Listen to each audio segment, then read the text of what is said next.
Au début du film, nous voyons notre héros, Sonny. Il aime énormément conduire et faire des courses. Il participe ici à un jeu où il conduit une voiture.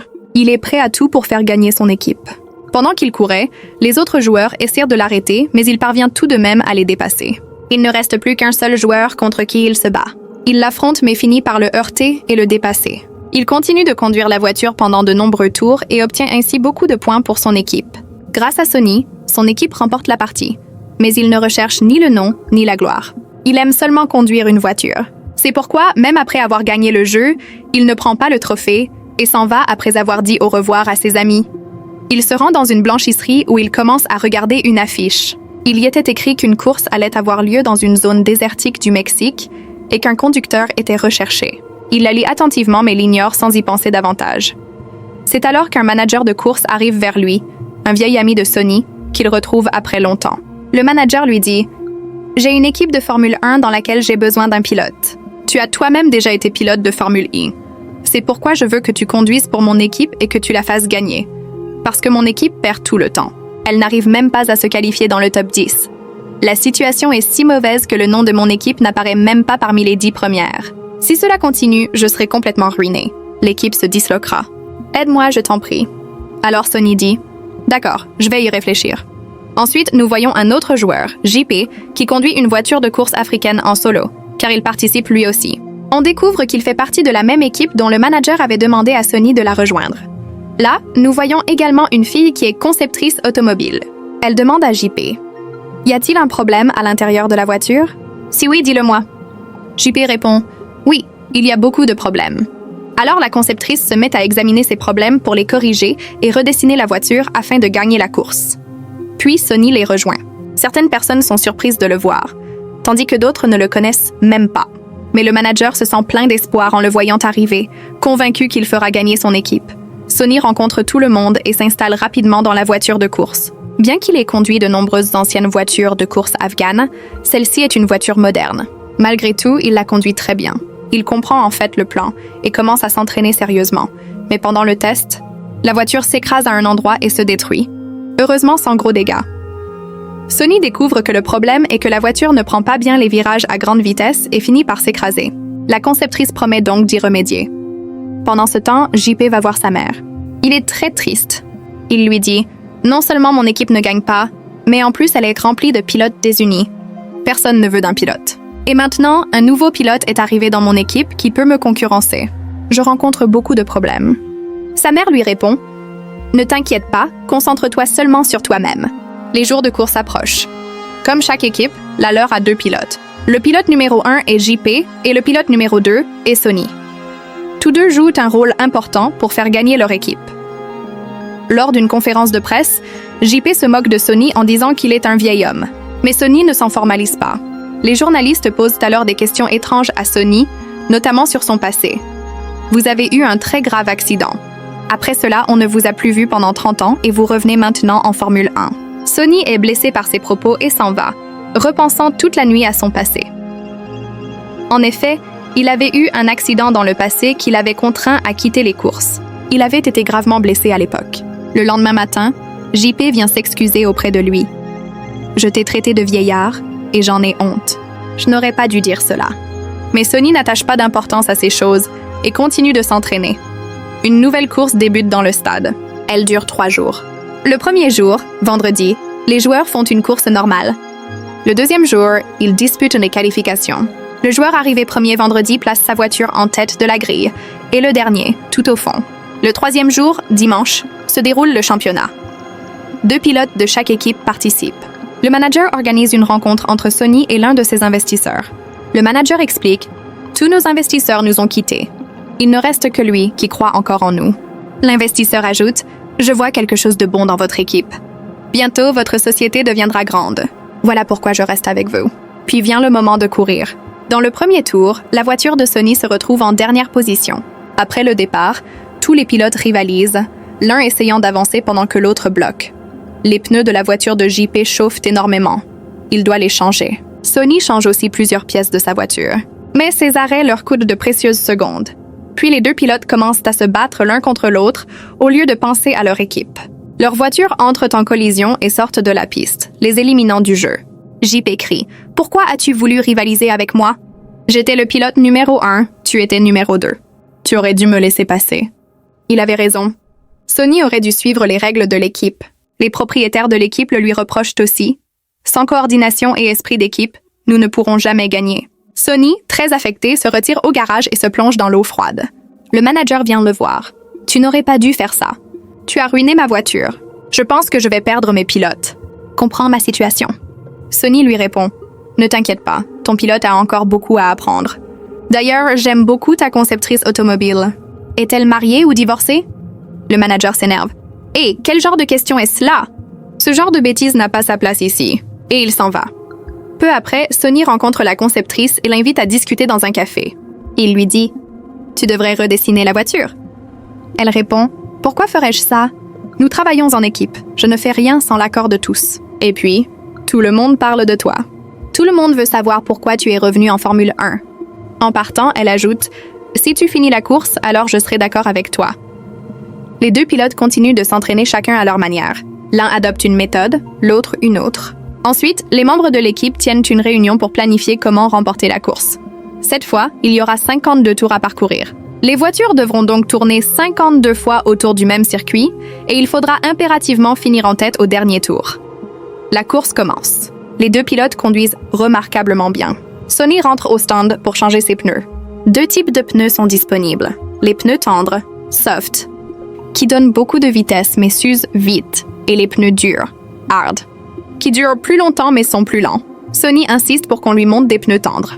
Le propriétaire n'était pas d'accord, mais à force d'insistance, il accepte. Sonny repart alors sur la piste. Grâce à plusieurs tours réussis et une bonne coordination avec JP, leur équipe réussit à se qualifier dans le top 10. C'était seulement le premier tour de qualification, mais toute l'équipe est déjà heureuse, car entrer dans le top 10 signifie gagner des points supplémentaires. Le soir, Sonny retrouve la conceptrice automobile. Elle lui dit « J'ai redessiné la voiture comme tu me l'as suggéré. » Elle lui confie aussi un secret personnel. « J'avais déjà redessiné une voiture auparavant, mais quand je me suis mariée, j'ai montré mes idées à mon mari. Il ne les a pas aimées du tout, et notre mariage a fini par se briser. Voilà pourquoi je veux absolument que cette voiture gagne. » Le lendemain, les qualifications reprennent. JP maintient l'équipe dans le top 10, tandis que Sonny bloque les autres concurrents. Grâce à leurs efforts combinés, leur équipe monte jusqu'à la 4e place. Mais la vraie course n'était pas encore finie. Petit à petit, JP prend la tête. Mais en négociant un virage, sa voiture se renverse et prend feu. Sonny, qui le suivait de près, s'arrête immédiatement, éteint le feu et sauve son coéquipier. Après cet accident, la mère de JP s'emporte contre Sonny. « À cause de toi, la vie de mon fils est en danger. Tu le pousses à faire des choses qu'il n'aime pas, à rouler trop vite. » Mais Sonny savait qu'il n'était pas en tort. Il lui avait dit de ralentir avant le virage, mais JP n'avait pas écouté. Malgré cela, Sonny s'excuse auprès de la mère. Toute l'équipe commence à s'inquiéter. « Que faisons-nous maintenant? Nous sommes de nouveau derrière. » Mais Sonny répond avec confiance. « Nous pouvons encore gagner. Ce n'est pas trop tard.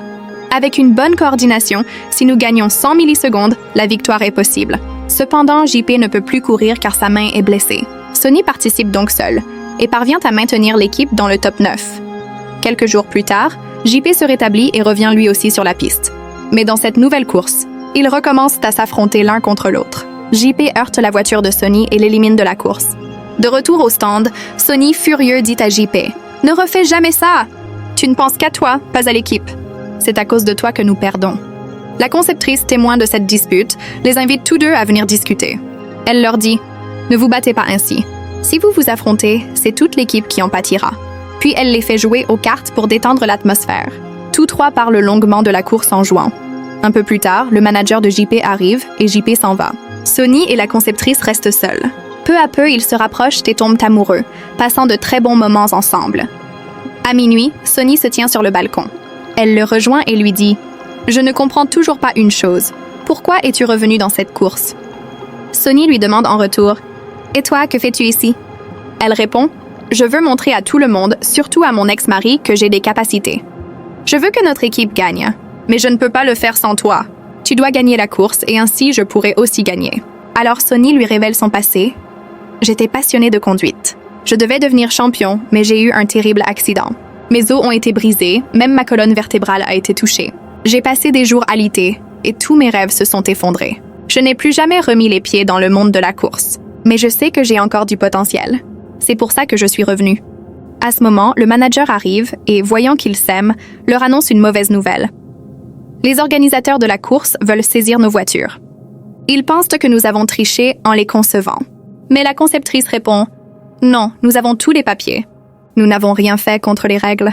Vous pouvez vérifier. » Les organisateurs insistent malgré tout pour les saisir, ce qui crée beaucoup de difficultés pour l'équipe. La troisième course a lieu, cette fois-ci de nuit. Finalement, les organisateurs n'ont pas confisqué leur voiture, car tous les documents étaient en règle. Dans cette troisième manche qualificative, Sonny performe très bien. Mais lorsqu'il pousse la voiture à très grande vitesse, il perd le contrôle et a un accident grave. Il est grièvement blessé et doit être hospitalisé. Le manager vient le voir et lui dit « Tu as déjà été blessé auparavant. Tu avais eu un accident, mais je ne le savais pas. Je viens seulement de l'apprendre aujourd'hui. Je ne peux pas mettre ta vie en danger. Je m'inquiète pour toi. À partir de maintenant, tu ne participeras plus à aucune course. » Sonny le supplie. « Ne fais pas ça. Tu as besoin de moi. Je vais aller mieux et je te ferai gagner cette course. » Mais le manager répond fermement « Non, tu ne courras plus ici. J'engagerai un autre pilote. » Et il s'en va. Pendant ce temps, JP s'entraîne intensément pour faire gagner son équipe. Sonny finit par se rétablir et envisage de quitter l'équipe. C'est alors que le même investisseur vient à sa rencontre. Il dit à Sonny « Je vais conclure un accord pour la course et je veux que tu fasses partie de mon équipe. Quitte cette équipe, car moi aussi je l'ai déjà quittée. » Sonny répond « D'accord, j'y réfléchirai. » Et il s'éloigne. De son côté, JP dit à sa mère « Quand j'ai eu mon accident, c'était de ma faute, pas celle de Sonny.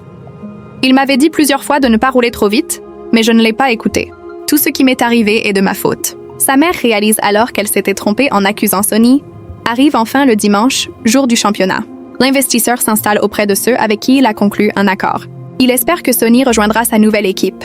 Mais contre toute attente, Sonny revient vers son ancienne équipe. Il leur dit « Donnez-moi une nouvelle chance. Cette fois, je vous ferai gagner. » Le manager hésite. « Je ne veux pas te perdre. Tu as déjà été blessé plusieurs fois. Je ne veux pas que tu meures. » Mais Sonny répond avec assurance. « Personne d'autre que moi ne peut faire gagner cette équipe. » Finalement, tout le monde accepte de le reprendre. Le manager raconte alors qu'il soupçonne quelqu'un d'avoir dénoncé leur équipe aux organisateurs en affirmant qu'ils avaient mal conçu leur voiture. Mais Sonny sait que le traître n'est autre que l'investisseur. L'investisseur, voyant que Sonny a rejoint son ancienne équipe, est très contrarié.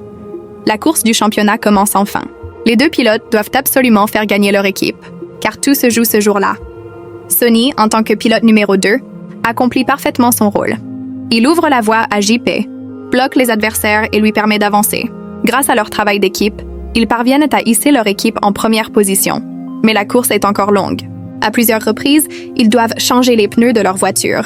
Le classement évolue sans cesse. Parfois, leur équipe descend à la 4e place, parfois remonte à la 2e. Sonny aide beaucoup JP. À un moment, il y a une pause de 28 minutes. Sonny subit un choc lorsque sa voiture percute un obstacle, mais heureusement, il sort indemne. Après la pause, la course reprend. Cette fois, Sonny dit à JP « Reste derrière moi ». JP obéit et leurs deux voitures mènent la course. Mais soudain, la voiture de JP, en duel avec un concurrent, sort de la piste. Elle est éliminée. JP ne peut plus revenir dans la course. Désormais, Sonny est le seul espoir de l'équipe. Il pousse sa voiture à pleine vitesse, comme il le faisait 30 ans plus tôt. On aurait dit qu'il volait dans les airs. Il dépasse toutes les voitures, laissant les concurrents loin derrière. Finalement, il fait franchir la ligne d'arrivée à son équipe en première position. C'était la première fois que cette équipe, si faible auparavant qu'elle n'arrivait même pas à se qualifier dans le top 10, remportait un championnat. Grâce à Sonny, l'exploit devient réalité. Toute l'équipe exulte de joie. Mais Sonny, lui, n'est pas avide de trophées. Il quitte la foule et s'assoit à l'écart. La conceptrice, qui le cherchait partout, finit par le retrouver à l'endroit où il se voyait souvent. Elle est heureuse de le voir. Sonny lui dit « Je veux t'exprimer mes sentiments, mais d'une manière différente. Je te reverrai très bientôt. » Puis il lui dit au revoir et s'éloigne. Après quelque temps, il se rend dans le désert du Mexique, là où une nouvelle course doit avoir lieu. Il dit à un homme « J'ai entendu dire que vous cherchez un pilote. » L'homme lui répond « Oui, mais as-tu déjà conduit une voiture auparavant ?» Sonny rit et répond « Non, je n'ai jamais conduit, mais je suis un pilote parfait. Je conduirai très bien. » L'homme accepte et choisit Sonny comme conducteur. Cela signifie que Sonny gagnera aussi cette course, deviendra champion et fera connaître son nom, car la conduite et la course étaient sa passion. une passion qu'il ne pouvait jamais abandonner. Et c'est ainsi que l'histoire de ce film se termine. Merci.